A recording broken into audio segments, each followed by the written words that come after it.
com o tema Scorecard do Mercado Verde. Com ela, que trabalha como conselheira sênior de mudança de mercado para a Worldwide Fund for Nature Netherlands, na Holanda, com foco para o óleo de soja e palma. Ela tem mestrado em Ecologia Florestal e Administração de Empresas pela Universidade de Wageningen.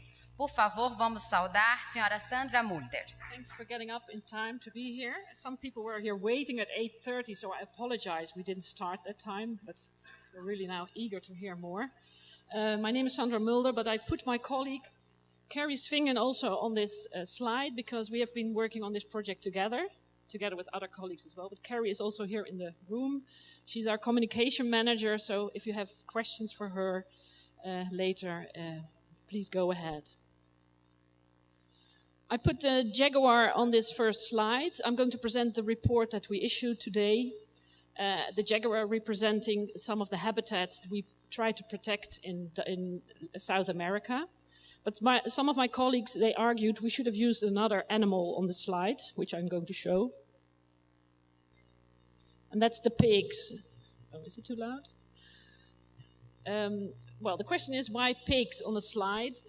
What do they have in common with these jaguars? Well, it's actually what we have in common, all of us in this room. They have in common soy. The jaguar's habitat is threatened by soy production and by other expansion of agriculture. And the pig, well, he's eating the soy. In massive amounts of soy he's eating.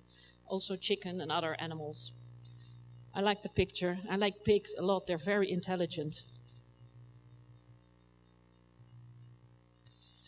Just a few short slides to tell you why are we working on soy as WWF. Not everybody is really aware why.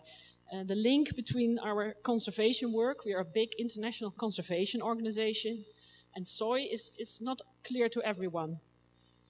As you probably know, our goal is to protect the planet. We have a mission to keep the planet healthy and in harmony with nature, harmony between nature and people. And we have identified 35 priority places that we want to protect. Is there an echo? Yeah. Please jump in if it's talking too loud or too slow. I went back. These are 6 examples of some of these priority places, and we have identified as WWF which are the big threats to these priority places, which commodities are threatening the conservation of these priority places. I show a few examples. Amazon and Cerrado, for instance. You have cotton, timber, soy production are big threats. We did this also for some other areas like Borneo. There it's palm oil and timber. Some oceans. So that's how we did the analysis, and we came up with 15 key priorities that I already showed by accident. Sorry. So it's also to show that it's not only soy we are working on. Some people say, oh, why are you bothering us with this message? Why is it soy? We get the same message from the people in Indonesia and Malaysia. Why are you talking about responsible palm oil and not the other commodities? But we do it all. We work on cotton, we work on seafood, and we try to make these markets more sustainable. We don't do that by campaigning too much. It's not our natural role, so that sometimes we do it. But we try to do it by working together with companies. So that's why we are also often founding members of some of the round tables, like the R2S.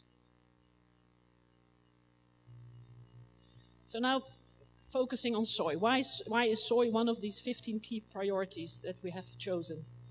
Well, we have issued a report 3 months ago. You might have seen it. It's called The Growth of Soy. And we have listed some of the problems that are arising. Soy production is growing. Soy expansion is enormous worldwide. It's the fastest growing crop worldwide. It's already 100 million hectares. And of which the the area in South America is growing and growing, and the expectations are it will keep growing. So we really need to work on making this expansion more sustainable. If you want more information on this, you can go to the website and look at the report. The natural habitats that are at risk for soy are forests, like the Amazon, but actually more and more savanna and grasslands. What are we doing about soy? A lot of people know us from our work in the Round Table, which is important part. It's also listed. But it's good to know that it's only one of the solutions that we are working on. We work on sustainable land use planning. We work on policies. We work on responsible investments. We even work on trying to get consumers to make more responsible choices. In some countries, for instance, the consumption of animal products is really far above the healthy regulations. So if people would eat less animal products, that would also help reducing soy consumption. And one of the things we do is we try to work on responsible soy markets. Some people in our network are working more on this market side, including me and Carrie. And this work on the soy report card that I'm going to present to you is part of that part of our work. But be aware we work on many more issues on soy. Well, these are the guys, apart from the pigs, who are eating the soy. Chickens eat a lot of soy. Most people think they eat corn, and they do. But they also eat a lot of soy because it is a very good protein-rich product. We're not against it, we just want it to be responsible. Today we issue this soy report card. And why are we doing this? I have to look at my slides. We have supported the roundtable since its inception. We have been founding members, and we feel it's a good mechanism for the market. There is RTS soy available on the market since 2011, but what we have concluded is not enough buying from what's available. I think there's 2.5 million soy that is being produced according to the RTS criteria, and only 1.5 million has been bought. You can see the table. The one on the right is the total. There's still 1 million of certified soy on the market. It's still available, and new productions are coming up. The producers here in this room know it, and we want that companies buy it. The companies who have been buying soy for ages, they should go for responsible soy. Well, what is the objective of this report card that we're issuing? We want to bring transparency to the market and to increase the uptake. That's really the goal we have. We want to increase the uptake of certified responsible soy. Of course, we also want to raise awareness. There are some companies who we notice in this whole questionnaire that we send out, many companies are not even aware they are responsible for soy. So we want to raise awareness with these companies so that they start the journey, because some are still not doing anything. And we also want to raise awareness with consumers, because also in Europe, consumers are hardly aware that they're eating more soy probably than vegetarians do. If you're a meat eater, you probably consume more soy indirectly, but it's a very difficult message to give. That's really one of the problems we are facing. What are we doing in this soy report card? We have assessed 88 companies in Europe, in 5 European countries. It's companies like retailers, food service companies, meat, eggs companies, and feed industry. We have identified these 5 countries because they are already doing things on soy. So actually, they are the front runners. So we said, let's check how far they are, how they are progressing. The scope that we identified for this report card is animal feed, soy and animal feed, because that's really the highest used of soy, especially in Europe. So that's our focus. And, well, as I said, the focus on Europe, because that's really the prime market where it has to start. Of course, there are other markets where we need to do something. This is really where we feel we need to start, and there is some progress.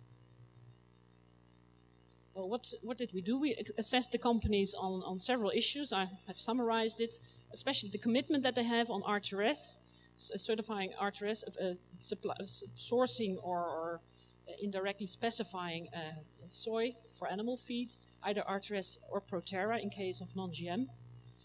Do they have a time-bound plan? Do they have steps? Did they set a year that they want to achieve this 100%? And what results have they shown up to now? We also had some questions on no deforestation, because some companies only go for that route, but I will not dwell on that too much. We have some questions.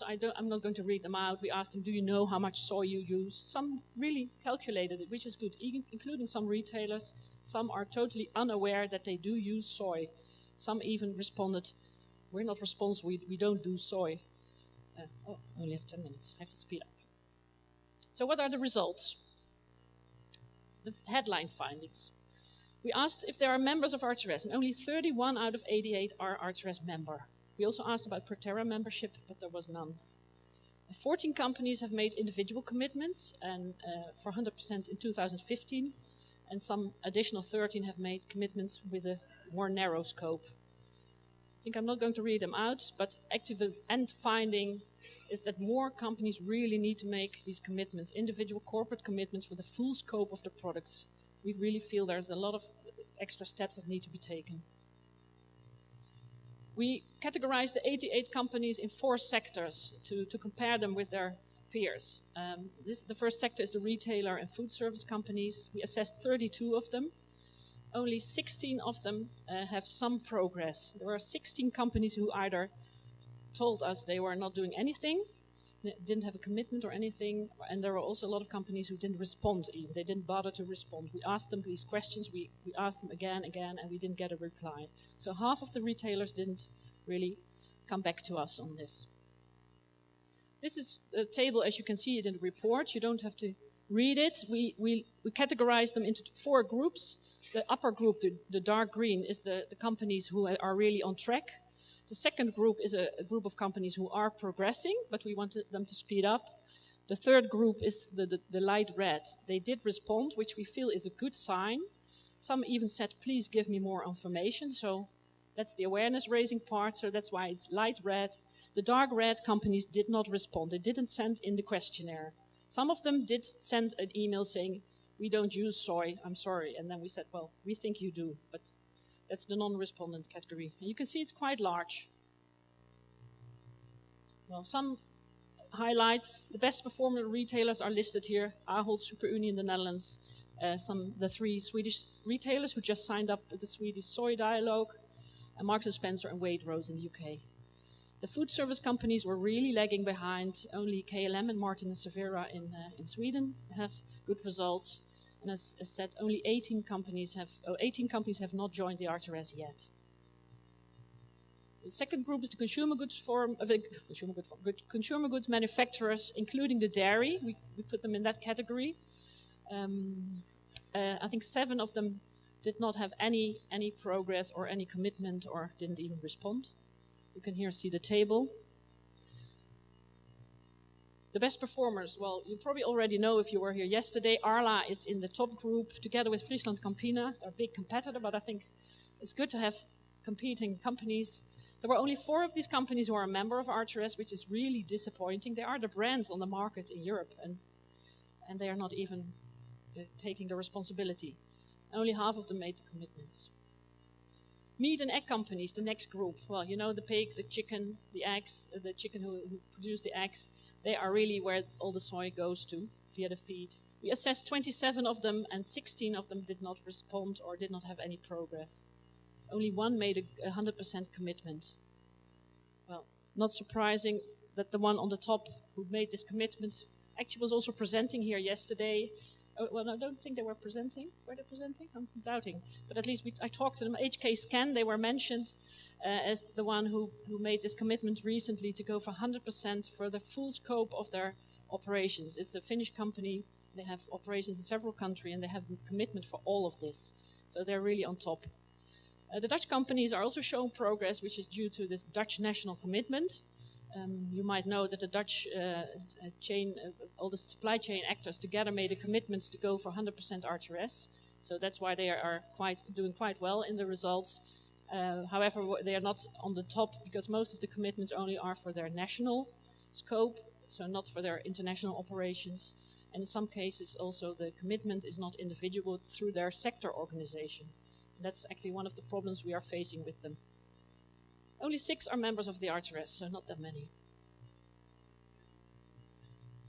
The last group is the animal feed producers. So it's going to pigs, it's going to chicken, the feed they produce. Some goes into the dairy. And fish is maybe something you're not aware, but in aquaculture there's more and more soy being used. We assessed 15 of them. Here you can see the list. And out of these 15, there are only 6 who are a member of the R2S. 7 have made a commitment, which is good, but not for the full scope. The best performer they presented yesterday, I'm fully sure it was Landmannen. They made a full commitment for their whole operations. And again, the Dutch companies are leading the way, they're doing good, but we demand them to really make full scope commitments in the future. The conclusion. Oh, it's 5 minutes. It disappeared. There is leadership among companies. So they show you can do it. You can buy certified soy. You can do it. But there's still so many more who don't even take this responsibility. So that's really what we're calling upon them to do more. There's really no excuse. It is available. It's been told yesterday several times. It's available. Buy it. Buy credits or mass balance, what you prefer, but buy it. We have also identified that there are these national initiatives, and we feel there are good steps. We have the Swedish one, the Dutch one, but also the Swiss commitment. We haven't put that in the report. Well, we have mentioned in the report, but didn't assess the Swiss companies, but also Swiss companies have really committed for 100% and are almost there. No, they committed for 90% because they said that last 10% is too difficult to do. But they're almost there. They're already at 80% of responsible soy. One final conclusion is 1/3 of the company that we assessed, and they are the major companies in Europe, in these 5 European countries, they did not even respond to the questionnaire. They either said we don't use it, but mostly they just did not respond, even though we asked them several times. And we feel is a bad sign, so that's really what we have to work on. Well, what do we recommend to these companies as WWF? Well, first of all, start the journey by becoming a member of R2S, or if you are a non-GM user, it could also be R2S or Proterra. Start calculating your soy use, and not only direct soy use, but also what you use indirectly through all the animal products that you are sourcing. And it's probably much more than you realize, because it's 35 million tons going into Europe, and it ends up mostly in animal products. So become aware and start calculating.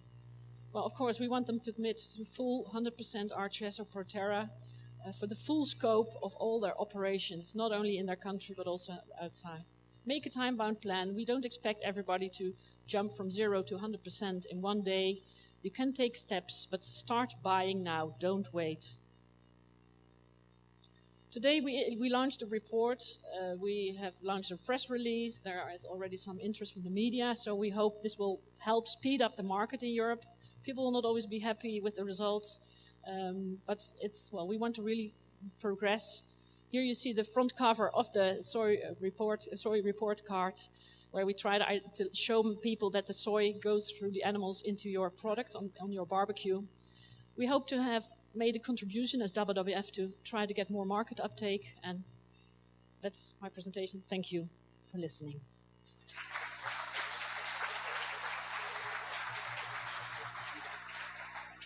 One little thing, I have to leave this platform for a moment to check some things because of media requests. It's not because I'm not interested in your presentations, I'm sorry. So I try to be back as fast as possible. Thank you.